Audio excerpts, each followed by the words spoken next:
Hello, welcome to our channel, welcome to Amy's channel. आप लोगों को शायद ये दिख रहा हो। हाँ, दिख रहा है। यहाँ से मैं यूँ रख लेती हूँ। ये पाइल नंबर 1 है, ये 2 है। आज जो मैं रीडिंग कर रही हूँ, सबसे ज़्यादा पूछे जाने वाला क्वेश्चन कि कुछ भी चल रहा हो उनकी लाइफ में, क्या वो आपकी लाइफ में वापस आना चाहते हैं या नहीं आना चाहते हैं, उनकी क्या सिचुएशन है, क्यों नहीं आना चाहते, अगर वजह क्या है। ठीक है, तो देखते हैं कि क्या रीडिंग है। और नंबर 1 जो है गिल्डाइल टैरो है, नंबर 2 जो है टैरो एलिमिनिटी है। ये 1 है, ये 1 है, ये 2 है। आप इसको देख लें, कोई भी वर्ड, कोई भी कलरिंग, कोई भी चीज़ आपको अच्छी लगे आप उसको देख लें। मैं इसको थोड़ा सा और करीब कर लेती हूँ ताकि आप लोगों को परेशानी ना हो। ये 1 है, ये 2 है। ठीक है, 1 2। चलते हैं पायल नंबर 1 की तरफ। पायल नंबर 1 कैसे हैं आप लोग? आई होप आप लोग ठीक होंगे। कोई भी चीज़ रेजिनेट ना करे आप उसको मत लीजिएगा। पायल 2 देखिएगा, पायल 2 रेजिनेट ना करे तो फिर आपके लिए इस बार कोई मैसेज नहीं आया। आई एम सॉरी टू से। ठीक है, क्योंकि हज़ारों लोग देखते हैं, हज़ारों एनर्जी होती है। देखते हैं कि आपका पर्सन आपकी लाइफ में आना चाहता है या नहीं आना चाहता है, चाहे वो जिसके भी साथ हो। पहला कार्ड आया है 9 of wands, Aries, Leo, sage, queen of swords, Gemini, Libra, Aquarius, sun. फिर आया है ace of wands, Aries, Leo, sage, और फिर आया है मून। आपके ये कार्ड्स देखने के बाद मुझे ऐसा लगता है कि आपका जो पर्सन है उसकी लाइफ में थर्ड पार्टी बहुत स्ट्रांग है। आपको पता हो ना पता हो, लेकिन उसकी लाइफ में थर्ड पार्टी है और बहुत स्ट्रांगली है। मुझे ये भी लगता है आप जिस पर्सन का पूछ रहे हैं वो पर्सन जो है कहीं ना कहीं उस रिश्ते में बंधा हुआ है बहुत स्ट्रांगली, चाहे अच्छे वे में बनाओ। मुझे कुछ लोगों के लिए लग रहा है कि उन्होंने शायद रिसेंटली मैरिज की है, रिसेंटली किसी रिश्ते में बंधे हैं, और कुछ लोगों का है कि बहुत अरसे से उनका चल रहा था, शायद अब किसी रिश्ते को नाम दिया। और मुझे लगता है आपका जो पर्सन है वो आपके लिए, टू बी फ्रैंक, फीलिंग्स रखता है, बहुत स्ट्रांगली फीलिंग रखता है। लेकिन मुझे इसके अंदर लगता है, क्योंकि पहला कार्ड ही 9 ऑफ वंस आया है, वो मूव नहीं कर सकता, वो आ नहीं सकता, वो बात नहीं कर सकता, क्योंकि कहीं ना कहीं उनके प्रीवियस रिकॉर्ड आपके साथ बहुत बुरा है।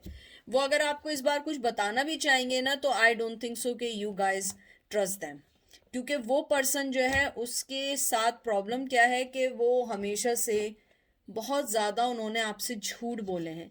झूठ देखें, आदमी जब भी बोलता है जहाँ उसे डर होता है रिश्ता ना ख़त्म होने का, उसे लगता है कि रिश्ता मेरा ख़त्म ना हो जाए। मुझे लगता है कहीं ना कहीं आपने उन्हें अपनी लाइफ से बहुत स्ट्रांगली किक आउट किया है। मुझे लगता है आपने हर जगह से, सोशल मीडिया, एवरीवेयर, आपने उनको अपनी लाइफ से निकाल दिया है। और अब वो जो पैशन है, क्योंकि सन के साथ एकदम एस ऑफ वंस आया है, यानी मुझे लगता है कि आप उनकी लाइफ में एक शाइनिंग स्टार बन के आई थी या आए थे। आपने बहुत पैशन दिए, आपने बहुत चीज़ें दी, लेकिन आपके पर्सन ने आपको शायद सिवाय झूठ के, चीटिंग के कुछ नहीं दिया। मुझे कुछ लोगों के लिए ये भी लगता है कि वो रिलेशन में भी थे तब भी उन्होंने आपको चीट किया है, और मुझे लगता है शायद आपने चीटिंग पकड़ी भी है। मुझे ये भी लगता है कि आप जिस पर्सन के बारे में पूछ रहे हैं उसके साथ हमेशा से मसला ये रहा है, वो बहुत जल्दी चीज़ों से बोर हो जाता है। मुझे बहुत स्ट्रांगली आया है। मुझे लगता है आपके पर्सन की सबसे जो बिग प्रॉब्लम है, चाहे वो अभी किसी और रिश्ते में हो, बंधे हुए हो, मुझे लगता है आपका पर्सन जो है ना बहुत जल्दी चीज़ों से बोर होना उसकी आदत है। और ये कोई बुरी बात नहीं होती है, ये एक फितरत होती है एक आदमी की, आप उसको चेंज नहीं कर सकते, एक नेचर होता है। जैसे किसी को खाने का शौक होता है, किसी को कपड़े पहनने का शौक होता है, कोई शॉपहॉलिक होता है, कोई वर्कहॉलिक होता है, कोई भी एनीथिंग। मुझे लगता है आपका पर्सन के साथ मसला ये है, उसे हर वक्त अपनी लाइफ में एक्साइटमेंट चाहिए और वो बहुत जल्दी बोर हो जाता है, वो फिर नए लोगों की तरफ जाता है। तो मुझे लगता है आपका पर्सन बहुत लोगों के पास गया, बहुत लोगों से मिला, बहुत लोगों के साथ मिला, जो भी किया, लेकिन जो फीलिंग उसने आपके लिए फील की है वो अभी भी फील करता है, टू बी फ्रैंक। क्योंकि सन कार्ड आया है, एस ऑफ वंस आया, और ये नहीं समझिएगा वो आपके पास आना चाहता है, नहीं, मुझे नहीं लगता वो आना चाहता है। क्योंकि मुझे लगता है कि पैशन अपनी जगह है, लेकिन मुझे कोई मूवमेंट का कार्ड नहीं लग रहा है, मुझे कोई चीज़ ऐसी दिखाई नहीं दे रही है, इवन मुझे फीलिंग्स भी नहीं आ रही है कि वो आना चाहता है। देखिए, जज्बात होते हैं, लेकिन बाज़ दफ़ा लोग किसी की लाइफ में वापस नहीं आना चाहते हैं, अननेसेसरी ड्रामा नहीं चाहते हैं, स्पेशली अगर उनकी लाइफ में ऑलरेडी कोई ड्रामा चल रहा हो। मुझे ये भी लगता है आपका जो पर्सन है वो आपको ये भी बोलना चाहता है कि आपने जो उन्हें हर जगह से अपनी लाइफ से ब्लॉक किया है, हर जगह से जो निकाला है, वो इस चीज़ को बहुत सीरियसली ले रहे हैं। और मुझे ये भी फीलिंग्स आ रही हैं कि शायद वो आ भी जाते हैं, लेकिन अब वो डरते हैं कि कहीं आपने जिस तरीके से अपनी लाइफ से उन्हें निकाला है, कहीं आप उनको अपनी लाइफ में दोबारा ना आने के लिए कोई ऐसी बात ना कह दें जो आपको लग जाए। उसके बाद आया है 6 of pentacle, taurus Virgo Capricorn, 8 of cup, cancer Scorpio Pisces, world. फिर आया है 4 ऑफ कप। मुझे यहाँ बहुत स्ट्रांगली लग रहा है कि आप लोग जो है एक अलग मज़हब के, अलग आपका ट्रेडिशन, कोई ना कोई चीज़ इतनी अलग ज़रूर थी जिस वजह से आपके पर्सन ने इस चीज़ को चुना। मुझे लगता है कि वो चाहत कर भी उन्होंने आपको नहीं इक्वल गिव एंड टेक दिया, मुझे लगता है सिर्फ आप ही ने उनको दिया है। मुझे लगता है आपने बहुत फील किया कि उन्होंने आपको मिसयूज़ कर रहे थे, और आप उन्हें अपना कप दिए जा रही थी, मोहब्बत दिए जा रहे थे, इमोशंस दिए जा रहे थे, लेकिन वो प्ले कर रहे थे, वो समझ रहे थे कि बस सही आप हमेशा रहने वाले हैं। लेकिन जैसे ही आप अपनी लाइफ में मूव ऑन हुए, उस पर्सन को लगा कि नहीं, आप ऐसे नहीं थे, उन्होंने आपके लिए गलत सोचा था। मुझे लगता है आपका पर्सन इस पाइल में, मुझे लगता है, आना भी चाहे तो वो नहीं आ सकता है, वो डरता है। उसे लगता है कि आप उसे एक्सेप्ट नहीं करेंगे, आप बहुत अलग हैं, वो जैसा सोच रहे थे शायद उन्होंने आपको मिस जजमेंट किया है। मुझे लगता है कि आपको जज किया है उन्होंने डिफरेंट वे में, और आप कुछ और थे, आपको बहुत ज़्यादा गलत समझा है। मुझे लगता है यहाँ पे बहुत कॉन्फ्लिक्शंस हैं, यहाँ पे उनको कोई बहकाने वाला, कोई उनको आपकी तरफ से हटाने वाला था। मुझे लगता है सबसे बड़ी प्रॉब्लम ये थी, उनकी फैमिली शायद आपको एक्सेप्ट नहीं करना चाहती थी। शायद आपका मज़हब अलग था, लैंग्वेज अलग थी, या आपका अपब्रिंगिंग अलग थी, कोई ना कोई चीज़ अलग थी। और अगर ये भी नहीं था तो आप लोग एक लॉन्ग डिस्टेंस में थे, या वो आपको छोड़ के बहुत दूर चले गए थे। अब वो ये सोचते हैं कि वो आना भी चाहें तो आप उन्हें लाइफ में नहीं आने देंगी। मुझे लगता है वो किसी फैमिली से भी बंध गए, वो आना भी चाहें तो आपके पास नहीं आ सकते। मुझे लगता है आपके लिए वो यही सोचते हैं कि उन्होंने आपको कंप्लीटली खो दिया। उन्हें लगता है कि अगर उन्होंने अब एफर्ट नहीं डाली तो वो आपको खोते चले जाएंगे। और मुझे लगता है कि आपने अपना माइंड सेट कर लिया है कि आप उन्हें अपनी लाइफ में वापस नहीं लेंगे। 7 of pentacle, taurus Virgo Capricorn, 4 of swords, Gemini Libra Aquarius, and page of pentacle. मुझे लगता है आप कोई अब छोटी ऑफर लेने वाले नहीं हैं। आपने उन्हें क्लियर कह दिया है, यानी क्लियर मतलब बात नहीं, आपने अपने एक्ट से बता दिया है कि तुम मुझे ये 1 पेंटिकल दे रहे हो, मेरे पास ऑलरेडी 7 पेंटिकल्स हैं, मुझे नहीं चाहिए। मुझे लगता है आप लोग एक रेस्टिंग पोजीशन में चले गए। आप लोगों ने बिल्कुल अपने आप को अलग कर लिया है, आपने उन्हें अपनी लाइफ से निकाल दिया है। आप अपनी फाइनेंस पे बहुत ज़्यादा वर्क कर रहे हैं, अपनी एजुकेशन पे वर्क कर रहे हैं, अपनी जॉब पे वर्क कर रहे हैं, उन लोगों के ऊपर वर्क कर रहे हैं जो आपसे मोहब्बत करते हैं।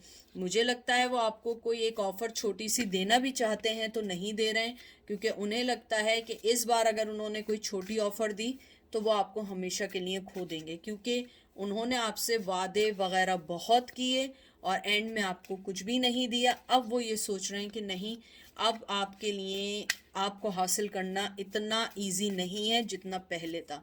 मुझे लगता है आपने सब कुछ अपनी लाइफ से जो भी उनसे रिलेटेड था आपने निकाल के आप मूव ऑन हो चुके हैं। आप एक रेस्टिंग पोजीशन में, आप उनके बारे में अब कोई डिसीजन नहीं लेना चाहते, कोई बात नहीं करना चाहते, आप अपने आप पे वर्क कर रहे हैं, अपनी ग्रोथ पे वर्क कर रहे हैं, अपनी चीज़ों पे वर्क कर रहे हैं। आपका पर्सन अगर मैं आउटकम देखूं, वो आना भी चाहे तो नहीं आ सकता है। उसके दिल में वो डिज़ायर इसलिए पैदा नहीं होती है क्योंकि वो सारे फैक्ट्स देख रहा है कि आपने अपनी लाइफ से निकाल दिया है, आपने हर जगह से ब्लॉक कर दिया है, आपने उनके लिए एवरीथिंग, एवरी डोर क्लोज कर दिया है। तो वो ये सोचते हैं कि अब आप उन्हें नहीं लेंगे। तो ये है उनकी फीलिंग्स। आई होप आप लोगों को पसंद आई होगी। अब चलते हैं पाइल नंबर 2 की तरफ। पाइल नंबर 2, जो चीज़ रेजिनेट करे उसको लीजिएगा, जो चीज़ रेजिनेट ना करे उसे मत लीजिएगा। जेंडर स्पेसिफिक नहीं है। अगर पाइल 2 आपको रेजिनेट ना करे, पाइल 1 देखें। पाइल 1 में भी आपको रेजिनेट ना करे तो आपके लिए मैसेज नहीं आया है। फिर आप कोई और रीडिंग देख लें या कुछ और देख लें, शायद उसमें आपके लिए मैसेज आया हो। चलते हैं पाइल नंबर 2 की तरफ। आपका पर्सन आपकी लाइफ में वापस आना चाहता है या नहीं। पहला कार्ड आया है king of wands, Aries, Leo, Sag. फिर आया है 7 of wands, Aries, Leo, Sag, world. मुझे तो लग रहा है ये पाइल 1 जैसा ही है। जजमेंट। फिर आया है 10 of pentacle, taurus, Virgo, Capricorn.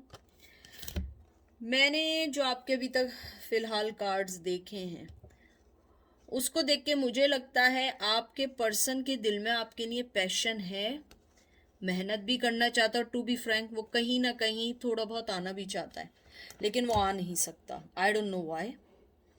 मुझे लगता है सेम पाइल 1 की तरह ही इसमें मुझे थोड़ी फीलिंग्स आ रही हैं। या तो आप लोग बहुत अलग हैं, या लॉन्ग डिस्टेंस में हैं, या फैमिली नहीं मान रही है, या आप लोग नहीं मान रहे हैं, या आप दोनों ने शादी करके शादी को डिसॉल्व किया है, आप लोगों के दरमियान डिवोर्स हो गई है। मुझे ये लगता है आपका पर्सन ये जानता है कि उसको वापस आने के लिए आपके साथ जस्टिस करना पड़ेगा, क्योंकि उसने आपको जस्टिस नहीं दिया। मुझे लगता है कि आप दोनों के दरमियान बहुत कॉन्फ्लिक्शंस हैं, बहुत बहुत कॉन्फ्लिक्शंस हैं। उसको सॉल्व करना इजी नहीं है। और मुझे लगता है कहीं ना कहीं आप दोनों के दरमियान एक सोसाइटी, एक ट्रेडिशन, एक यानी कोई चीज़ ऐसी है जो उनके लिए बहुत मुश्किल है आपको एक्सेप्टेंस देना। मुझे एक्सेप्टेंस सुनाई दे रहा है कि आपको एक्सेप्टेंस देना, एक्सेप्ट करना इजी नहीं है। हालांकि 10 ऑफ पेंटिकल आया है, वो यही समझते हैं कि आप उनको हर वे में उनके लिए परफेक्ट हैं, हर वे में उनके लिए परफेक्ट हैं, चाहे emotional wise, money wise, look wise, हर चीज़ में आप परफेक्ट हैं। लेकिन द थिंग इज़ दैट कि परफेक्शन हर चीज़ नहीं होती है। उनके लिए बहुत सारी चीज़ें उन्होंने सोचनी है। मुझे लगता है कहीं ना कहीं उनकी फैमिली है, कहीं ना कहीं उनसे कोई फैमिली जुड़ी हुई है, या वो शादीशुदा हैं। अगर वो भी नहीं है, कोई ना कोई चीज़ ऐसी है जो उन्हें रोक रही है। लेकिन मुझे लगता है आप लोगों की एंडिंग बहुत ख़राब हुई है। यानी एक तो एंडिंग होती है कि हुई, ख़त्म हुई, निकल गए, लेकिन मुझे लगता है आपकी एंडिंग इतनी ख़राब हुई है कि उसमें वापस आने के लिए उन्हें दूसरा जन्म लेना पड़ेगा। मुझे बहुत स्ट्रांगली सुनाई दिया है कि आप दोनों की एंडिंग बहुत ख़राब हुई है, उसको सही करना इजी नहीं है। और किंग ऑफ वंस ये बहुत पैशनेट कार्ड है, बहुत ज़्यादा मोहब्बत वाला कार्ड है। पैशन है आपके लिए, सेक्सुअली अट्रैक्शन है आपके लिए, फिजिकली अट्रैक्शन है आपके लिए। लेकिन द थिंग इज़ दैट वो अपनी जगह से नहीं हिलेगा। अगर आप एफर्ट डालेंगी तो वो आपकी लाइफ में वापस आ जाएंगे, अगर आप एफर्ट नहीं डालेंगे वो अभी वापस नहीं आएंगे। क्योंकि किंग ऑफ वंस जो है वो चाहता है उसके मुताबिक हर चीज़ हो, लेकिन वो कुछ करना नहीं चाहता है। एक होता है ना कि चाहता वो वही है जो आप चाहते हैं, लेकिन वो करना कुछ नहीं चाहता है, क्योंकि उसे लगता है कि मैं ये सारी चीज़ें नहीं कर सकता हूँ। मुझे ये भी लग रहा है कि आपका पर्सन जो है कहीं ना कहीं दुनिया में खोया हुआ है। वो इस टाइम अपनी दुनिया के मज़े ले रहा है। अगर थर्ड पार्टी नहीं है, फैमिली नहीं है, वो दुनिया के मज़े ले रहा है, बैचलरेट के मज़े ले रहा है, मज़े इंजॉय कर रहा है। शायद वो ये समझ रहा है कि मैं भी अपनी ज़िंदगी के मज़े ले लूँ, फिर शायद आप मिलेंगी तो कर लेंगे, वरना किसी और से कर लेंगे। लेकिन मुझे लगता है वो आपकी तरफ अट्रैक्ट है, वो आपकी तरफ पैशनेटली अट्रैक्ट है, वो आपको जस्टिस देना चाहता भी है और नहीं भी चाहता। उसे लगता है आपकी लाइफ में आपको वापस लाने के लिए उन्हें बहुत सारी चीज़ें अपनी सही करनी पड़ेंगी, अपने शेडो वर्क पे वर्क करना पड़ेगा, अपनी नेगेटिविटी पे वर्क करना पड़ेगा। और कुछ लोगों के लिए आया है मुझे, उन्हें पोजेसिवनेस पे वर्क करना पड़ेगा। बहुत पोजेसिव टाइप के पर्सन, बहुत शक्की हैं, हर वक्त हर चीज़ को क्रॉस चेक करना उनकी आदत है। तो मुझे लगता है चाहे वो मेल हो या फीमेल हो, उन्हें अपने शक को पहले सही करना पड़ेगा इस रिश्ते को चलाने के लिए। 4 of pentacle, taurus, Virgo, Capricorn, justice. देखे मैंने आपसे क्या बात की थी, justice. Libra, queen of cup, cancer, Scorpio, Pisces, 4 of cup. मुझे लगता है वो अपनी फीलिंग्स कभी नहीं बताएंगे, चाहे आपको वो खो दें, वो नहीं बताएंगे। उनकी अना, उनकी स्ट्रेंथ, उनका एरोगेंस, उनका एनोइंगपन, उनका स्टबर्ननेस आप दोनों के रिश्ते के दरमियान है। जो मुझे कॉन्फ्लिक्शंस लग रहे थे, लड़ाई झगड़े लग रहे थे, कहीं ना कहीं उनकी अना आप दोनों के दरमियान है। उनकी अना से बढ़ के कोई चीज़ नहीं है, क्योंकि देखें 4 ऑफ पेंटिकल के बाद फौरन 4 ऑफ ये भी आया, कप। वो अपनी फीलिंग्स कभी नहीं बताएंगे, even though you are a queen of cup and you are looking for the justice. वो जानते हैं कि आपसे ज़्यादा मोहब्बत, आपसे ज़्यादा उनको देखने वाला, उनको मोहब्बत करने वाला कोई नहीं मिलेगा, लेकिन वो ये सब चीज़ें सह लेंगे सिर्फ अपनी अना के लिए। मुझे लगता है उन्हें ऊपर की तरफ से भी बहुत इशारे होते हैं, उन्हें ड्रीम्स में भी आते हैं कि you are the right person, लेकिन वो ये डिसीजन नहीं लेना चाहते हैं, क्योंकि उनको लगता है कि वो अगर ऐसा करेंगे वो छोटे पड़ जाएंगे। अगर आपको उनको अपनी लाइफ में चाहिए तो आप क्यों नहीं कर रहे, मैं क्यों मेहनत करूं। उनके दिमाग में ये चल रहा है। जहां तक वापस आने का है, वो वापस आना चाहते हैं, लेकिन टू बी फ्रैंक वो कोई इनपुट नहीं देंगे, वो कुछ नहीं करेंगे, क्योंकि मुझे यहाँ कोई भी मूव होने का कार्ड नहीं दिख रहा है। मुझे 4 ऑफ पेंटिकल, 4 ऑफ कप, उसके बाद किंग ऑफ वंस, ये सारे कार्ड्स, जस्टिस कार्ड, ये मुझे इशारा दे रहे हैं कि आपका पर्सन आपको अपनी लाइफ में उसी वक्त लाएगा जब आप उनकी तरफ उनसे बात करेंगे। शायद उसके बाद वो आपको जस्टिस दे दे, चाहे उसके बाद वो जो भी फैसला करे, लेकिन आपको पहला कदम बढ़ाना होगा, वो कदम नहीं बढ़ाएंगे। और ये देख लें चैरियट, मुझे लगता है आप भी कहीं मूव ऑन हो चुके हैं, कहीं ना कहीं आपने भी एक्सेप्ट कर लिया है कि वो शख्स एक स्टबर्न है, वो शख्स कभी नहीं आएगा। यहाँ कैंसर की आई है, और चैरियट जो है ये एक साइन है राइट और रॉन्ग का। मुझे लगता है कि आपको पता है क्या राइट है क्या रॉन्ग है, और आपने अपने लिए राइट पैथ चुन के आप चले गए, क्योंकि आप हर दफ़ा इनपुट नहीं दे सकती, हर दफ़ा आप नहीं झुक सकती, हर दफ़ा आप अपोलोजाइज नहीं कर सकते, हर दफ़ा आप इस रिश्ते को नहीं बचा सकते। दूसरे पर्सन की भी जिम्मेदारी है। अगर वो इस पोजीशन में बैठा हुआ है, इस पोजीशन में आपको दिख रहा है, अगर वो इस पोजीशन में बैठा है, तो आपने कहा है कि मैं भी अपना कप किसी को नहीं देने वाली, मैं भी ऐसे ही बैठी हूँ, आना है तो तुम आ जाओ।